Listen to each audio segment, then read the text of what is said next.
2014 साली जेव्हा मोदी सरकार आलं तेव्हा खरंच मलाही खूप आनंद झाला होता. मी सुद्धा काँग्रेस विरोधक झालो होतो तोपर्यंत. मलाही वाटत होतं खूप भ्रष्टाचार होतो, अण्णांचं आंदोलन झालं होतं, त्याचा परिणाम होता. नाही आता मोदी आले पाहिजे, अच्छे दिन येणार असं वाटायला लागलं. 100 दिवसात काळा पैसा परत आणणार म्हटले ते, प्रत्येकाच्या खात्यावर 15-15 लाख येणार. म्हटलं काही नाही झालं तरी चालेल, एक पायरी जरी आपण आत्ता आहोत त्यापेक्षा वर गेलो तरी बस. आज 10 वर्षानंतर कळतंय एक पायरी वर जाणं दूर, आपण हजारो पायऱ्या खाली गेलो.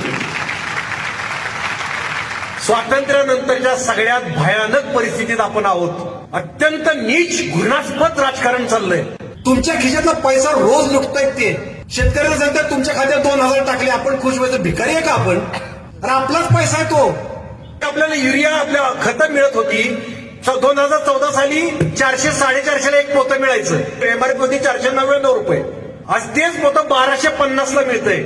त्याच्यावर एमआरपी दाखवतायत 2500. आज आपल्या धान्याला भाव काय आहे? तो वाढलाय का? तो नाही वाढलेला. इन्कम नाही वाढला आपला. तुमचे लाखो रुपये काढून घेतलेत आणि तुम्हाला 2000 रुपये महिना टाकतायत खात्यावर तुमच्या. तिकडे पंजाब हरियाणाचे शेतकरी तिकडे बॉर्डरवर जाऊन बसलेत, तुमच्यासाठी जाऊन बसलेत. त्याच्यावर गोळीबार होत आहेत, त्यांच्या अश्रुधुराची नळखंडी फोडली जाते. ह्या बातम्या तुम्हाला दाखवत नाहीत.